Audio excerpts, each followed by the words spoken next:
Selamat petang, salam sejahtera. Terima kasih karena bersama dengan saya di Nazilin Unity Channel. Sudah lama kita tidak dengar tentang isu dan tentang MH370 penerbangan Malaysia Malang yang sehingga ke hari ini masih menjadi misteri tanda tanya. Apa terjadi terhadap MH370, di mana bangkai MH370 dan bagaimana ia berlaku sehingga ke hari ini menjadi misteri.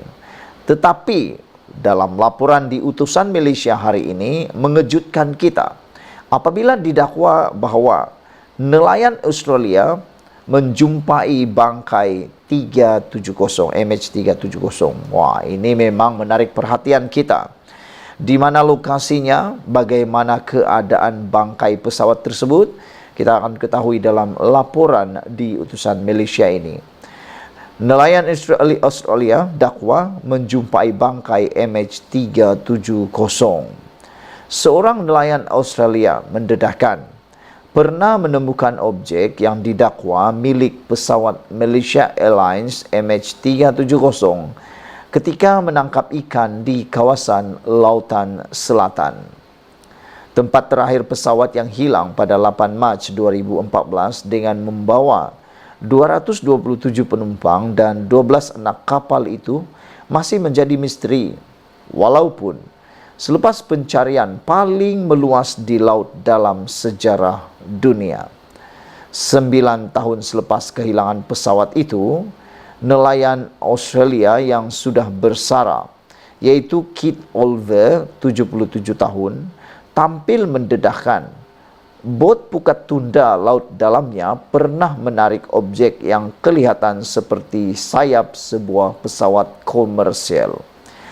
Jelas Oliver, objek yang disyaki bangkai milik pesawat MH370 itu ditemukan tersangkut di pukat tundanya sekitar 55 km dari pantai tenggara Australia Selatan antara bulan September atau Oktober 2014.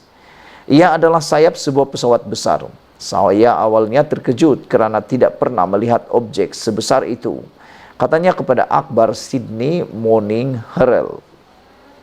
Oliver yang mempunyai lesen juruterbang yakin sayap itu lebih besar daripada mana-mana pesawat peribadi biasa, dan satu-satunya anggota kapal pukat tunda tersebut yang masih hidup ialah George Curry turut menyokong dakwaan itu. Objek itu tersangkut pada jaring dan menggoyangkannya.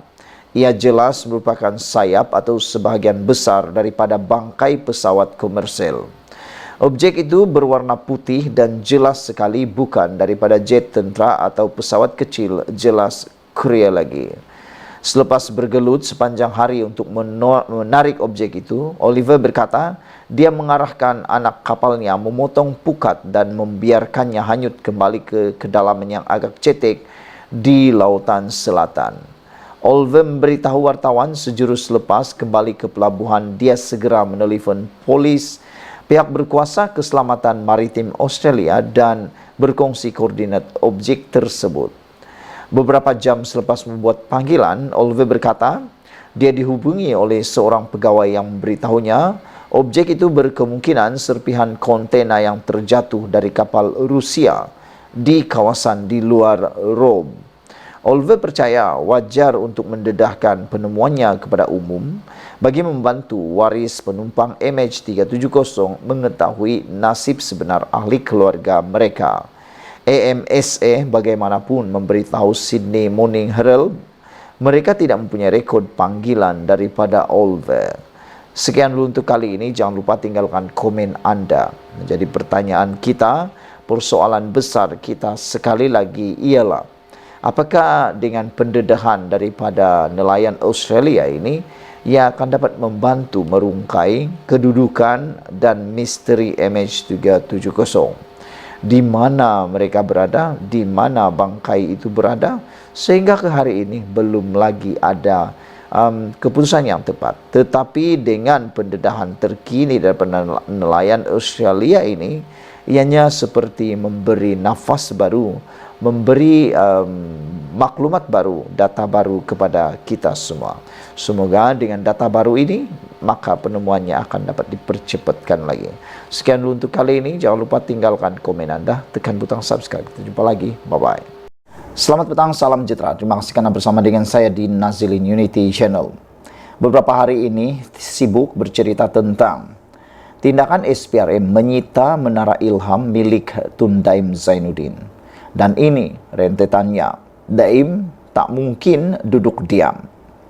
Sejak berlakunya penyitaan Menara Ilham oleh SPRM 2 hari lalu, daripada lebih 20 orang yang saya bercakap dengan mereka berkaitan isu tersebut, ahli politik, pemimpin NGO, ahli perniagaan, penganalisis politik dan ekonomi, serta mereka yang sentiasa mengikuti isu-isu semasa negara sejak tahun 1990-an, semuanya sependapat bahawa Tun Daim Zainuddin tidak mungkin duduk diam begitu saja.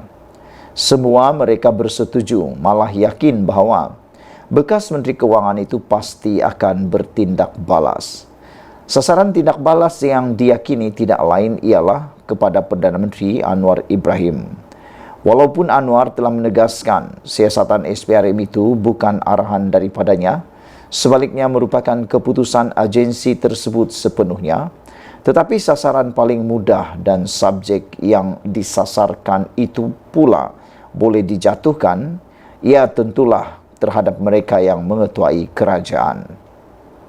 Bertukar kerajaan atau bertukar Perdana Menteri, potensi untuk siasatan dihentikan dan kes digugurkan adalah lebih mudah dilakukan sebagaimana yang sudah banyak berlaku sebelum ini. Cuma, apa dan bagaimana bentuk tindak balas yang bakal dilakukan oleh Tun Daim Zainuddin itu saja yang masih menjadi persoalan. Ada yang mengatakan tindak balas itu pasti dalam bentuk politik. Ada pula yang mengatakan tindak balas itu lebih mungkin dalam bentuk ekonomi kerana Tun Daim adalah seorang ahli perniagaan dan mempunyai rangkaian niaga yang luas, terutamanya dalam pasaran saham. Tun Daim bertambah mereka masih mempunyai cengkaman yang masih kuat dalam bidang ekonomi berbanding politik. Namun, tidak kurang yang meramalkan tindak balas dari segi politik dan ekonomi secara serentak juga tidak mustahil akan dilakukan oleh Tun Daim Zainuddin terhadap Anwar. Apakah Anwar dalam keadaan siap sedia untuk mendepaninya? Pun begitu, perkara lain yang turut menjadi persoalan ialah sejauh mana tindak balas itu jika ia dilakukan benar-benar mampu menggugat kedudukan Anwar. Ini kerana ramai yang sangsi faktor usia dan kecergasan Tun Daim sekarang mungkin menjejaskan segala perancangan yang hendak diaturnya itu. Ada pula yang menambah kelebihan yang ada pada Tun Daim untuk memungkinnya mampu mengatur banyak perkara ialah kerana beliau mempunyai rangkaian yang luas serta sumber keuangan yang mungkin tiada had. Dengan itu, jangan ambil mudah dengan Tun Daim di sebalik usia yang makin menua. Sementara itu, sebagaimana dilaporkan media semalam, Ketua Pesuruhjaya SPRM iaitu Azam Baki mengesahkan Tun Daim sedang disiasat kerana dipercayai terlibat dalam rasuah dan penggubahan wang sehingga Menara Ilham miliknya itu disita.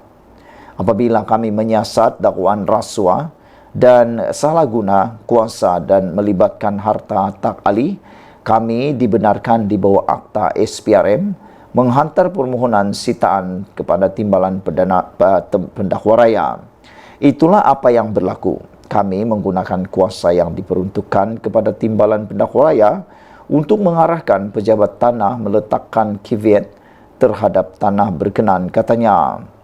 Azam berkata proses sama telah dilakukan SPRM sejak sekian lama ketika proses siasatan dilaksanakan, sambil menekankan siasatan Menara Ilham bukan satu-satunya kes.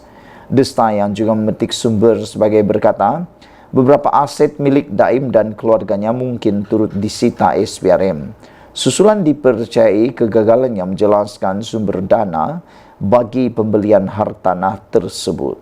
Ini lebih banyak sitaan ada kemungkinan. Jika ada keperluan untuk aset disita, pegawai penyiasat akan meneruskan permohonan sitaan, kata sumber itu lagi. Menurut The Star, Azam bagaimanapun enggan mengulas lanjut perincian kes siasatan terhadap bekas Menteri Kewangan itu. Sekian dulu untuk kali ini. Jangan lupa tinggalkan komen anda, tekan butang subscribe. Kita jumpa lagi. Bye-bye.